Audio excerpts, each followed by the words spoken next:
चल गई तब से जिंदगी जियल बेकार हमार बटे कैसे की सब हमके कहला तू अपन मर्द के चबा गईली हम काहे के चबाई जाए वो तो भगवान अपन लीला दिखावत रहेले कब केकरा के उठा लिए कोई देखे जानत लेकिन हमरा के उठा ले हाय मार गाड़ी के रानी जहां देखत ये ताहे ना टूट ना घाती है घर में ना लागत कि आइलो लक्ष्मी के भगा दी ऐसे अपन भतार के खाके आप के करे खातिर रोत है ऐसे काहे बोलत है चटकी बता के हम काहे के खइले बानी कितना निमन रहनी देवर जी जेने से आवत तेने से बाबू बाबू हमेशा करत रहनी भौजी भौजी करत रहनी लेकिन जवाब रिश्ते अरे गाड़ी तोरा ऐसा ना चूल्हे भर पानी में डूब मार देते कहीं अगर हम कुछ कहले नहीं कि तो चूल्हे पर पानी में काहे के डूब के मारे तोरा ऐसा बाबू फिर के चली तब जानली सारे भतार से मरवाइयो तो लिस खाइयो गली से ऊपर से ना खाता इसे हम अपन भतार के नहीं के कहले बल्कि तो जानी कहले बड़ो जो टेंशन दे दे अरे बाप रे चाहत है कि रानी ना रो रो के हमनियो के भतार के खा जाओ ताकि हमनियो के लाड़ बन के नहीं जा ऐसे काहे बोले तेरे चट अगर हमार मर्द के कुछ हो जाए ना तोरा के जितना जी खा जी चबा जी समझ जी है इतना रख लिए हर भगवान करस्तोने के सिंदूर सलामत रहो हमार तो पूछाइए गइल लेकिन भगवान सबके घर भर बनले रहिया हमार तो उजारिए दियाला आखिर करे से तो का करी ई रानी ना दिन भर बैठ के और रोत रहती है गावत रहती है लागत है कि सत्यनारायण भगवान के कथा को चलती है आ कबो सुख शांति नहीं खियावे दे घर में सुख आई गए तो सुख तो छीन लेलक का हो गल दीदी जी काहे इतना चिल्लातनी अरे तो का करी रे छोटकी ते ही बताओ ओ रानी भी दिन भर रोते रहती है मनुष्य की तरह बैठा रहती है मन मार के बैठा रहती है लागत है कि हमनियों के खाई चबाई दीदी ऐसे काहे कहतनी आपको अरे ते नहीं जान छोटकी अभी ते नया बारिश ठीक है अभी तोरा उतना नॉलेज नहीं खे कि विधवा औरत का होली का ना होली ते दिन नॉलेज हो जी ना ते दिन तू समझ दीदी हम जो कनी खाना के पूछे नहीं चली खा ली आप आके का खाना खाई दी तब ना अपन तो दूध थरिया हुर लेती है भगवान जमन तुम क्यों बोल के निकल जाते गाय के लहना चलावे की जरूरत नहीं कि हमरा हाथवा में जंगला में घून नहीं लागल चला ले अरे मनुष्य कहीं के कम से कम मुंह में करखे लगा के मर जेती चाहे कोटो के लेके भाग जेबे तोर मर ढेर नहीं खेल तुम काहे इतना उल्टा सीधा बोलत रहेलू हम नहीं की बोलत गांव समाज बोलत रुए कि उराड़ी के कैसे घर में रखले बारे इज्जत से और मर जेती चूल्हे पर पानी में जाके डूब मर के छाव दिखाव तड़ी खा हो माई खा ए भगवान अब हमें घर में ना रह कैसे के गाँव घर तो ऐसे ही ताना मारता घर के भी ताना मारता एकरा से तो बढ़िया बा हम भीख मांग के जी ले ना दुनिया मर भी ला जाए हमें घर में अपना रह वहाँ के छोड़ के चल के नहीं तो हमारे घर में कुछ कदर नहीं की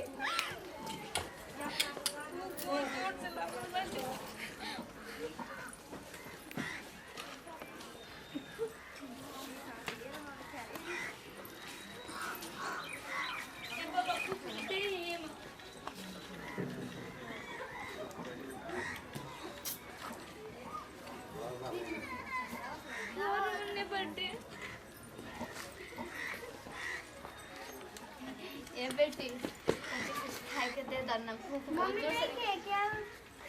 तब कुछ देना खाए के नहीं के दुकान में क्या नहीं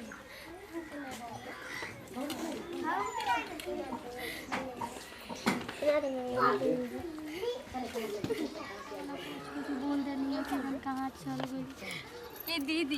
का भलो छोटको बड़की दीदी के पते नहीं खिलाते थे दीदी जी कहाँ चल गई आप कहाँ भेजनी आप बताई ना तो निशा बाग उराड़ी कहीं मुंह मरवावत हो ना तो कोनो के लेके निकल गई होई सुनले बाड़ू ना कि राण औरत साड़ होली सनु साड़ ही गया ऐसे काहे कहत नहीं दीदी दीदी के अब उनकर हाथ में थोड़ी रहला कोनो चीज अरे रहे द जब उनी मन रहित ना तो आज ई दिन ना देखे को पड़ी तो करा ठीक ना एक हाथ से ताली ना बाजेला तो दोनों हाथ से बाजेला दीदी इतना तेज चिल्लाता नहीं गांव घर पूरा ताकत आटे अच्छा हां बात तो गांव समाज नहीं जानत का गांव समाज तो देखते बा जानते बाड़ूगे कि हरान भी जा भतार के अब तक खा गई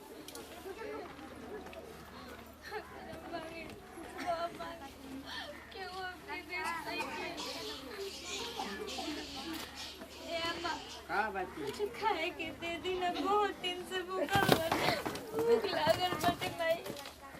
केहू बा ना तहरा ना माई, सब कमांगो नहीं खावा घर परिवार सब भरल बाटे, एगो सामान नहीं की हाँ। सब कहत अपन मरद के चबा गइलिस, बताइए सब माँ। यही समय में भीख मांगे के ही बात तहरा इजादा घर के आदमी निकाल दिले बा, का करी बताइए।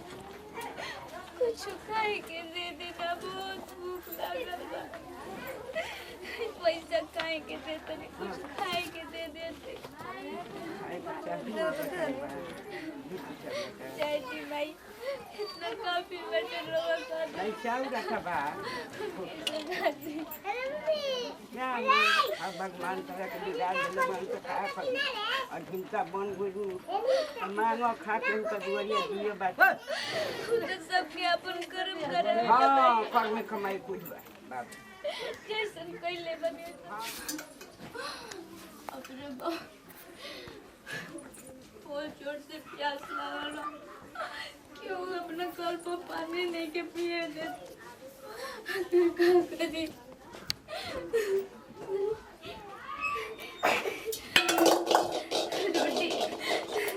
ये सुखल बाटे,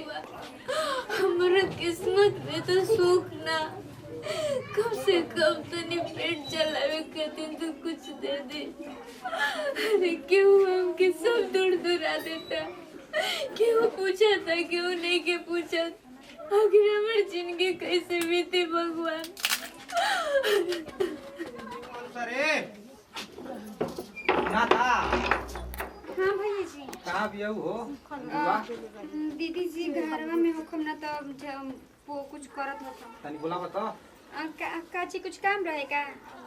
काम ये रहला कि भौजी के खोजत खोजत था गुनिया में मिलबे ना कइली। हाँ तो हनिए लोग के चाल बना हो का हजी भौजी के खोजत खोजत था गुनिया मिलबे ना कइली कहीं। हां भौजी तो खोज ले, गाय खुला के जाए तो गाय के तो ना खोजब। हकीकत का बा बता दो ठीक न तो अगर मिल गइली तब तनु लोग कोनो नतीजा ना छोड़ब हम। अरे कोनो लइका लेके भाग गइली, ठीक ना। अब रौला हमरा के गरियाई चाहे मारी, ओ खातिर रोक नहीं खे उ रही। अरे भतार के खागल तो उ रही टिकी। हे दीदी वैसे कहां को अपने सब निकली बोली हां तो रौला से हम झूठ बोलता नहीं, गांव समाज से पूछ ली। ठीक बा तो अबे जाता नहीं खोजे फिर दोबारा ठीक न जाई तो अब मिलतिया, लेकिन 9 2 11 हो गल तो अब दीदी खोजला जान की झूठ बोलनी है भैया जी से। अरे चुप रह, ती मरवाई भी कहा मरे के। अगर वो हमरा के मरियन त ते बचाई एगो अपन पातर तू बरबरी गोरा तोड़ दियन तो हॉस्पिटल जाए के पड़। चुप काम कर,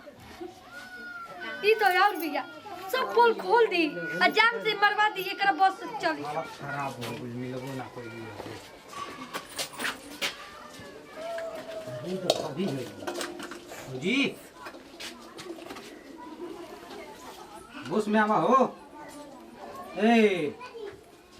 ना तनी जा पानी घर ले चली के तब होने के हम तलाश लेते हैं।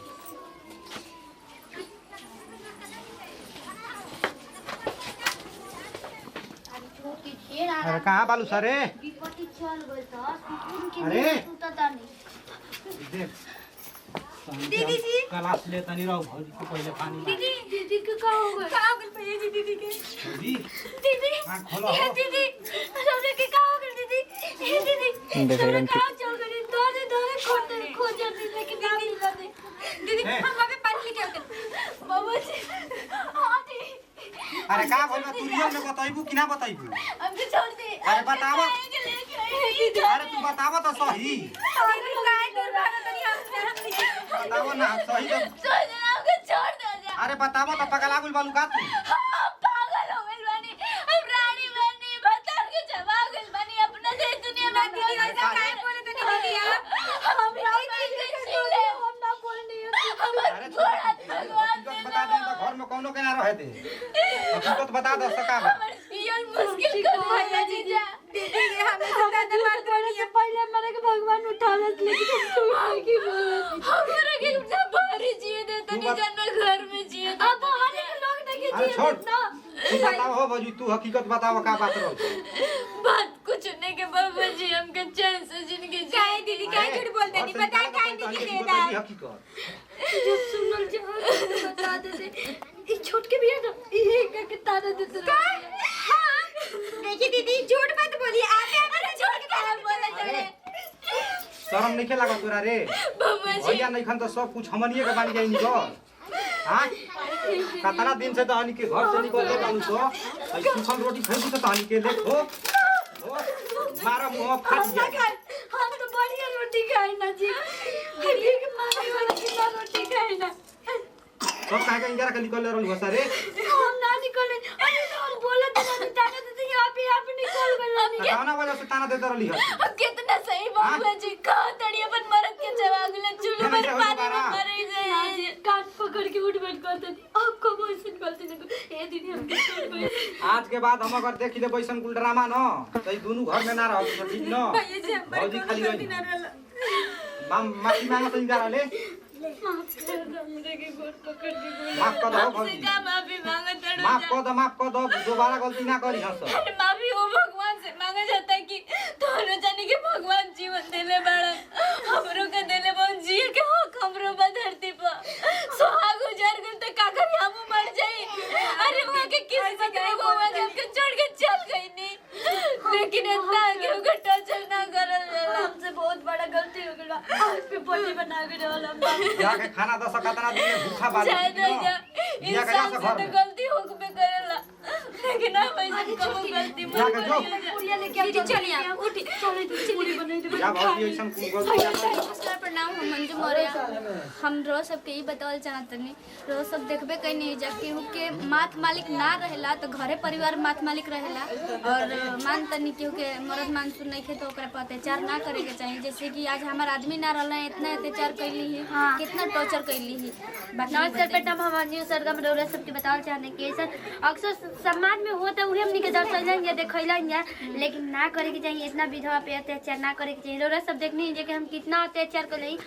लेकिन काहे से कि केहू के हाथ में नहीं खे हाँ गलती रौरा सब मत करम जा वीडियो अच्छा लगे तो दिल से लाइक करी शेयर करी कमेंट बॉक्स में जरूर लिख के बताएंगे वीडियो कैसा लगा यही सब के साथ लेवल जी विदाई अगले वीडियो में फिर से मिल जाए यही सब खातिर टाटा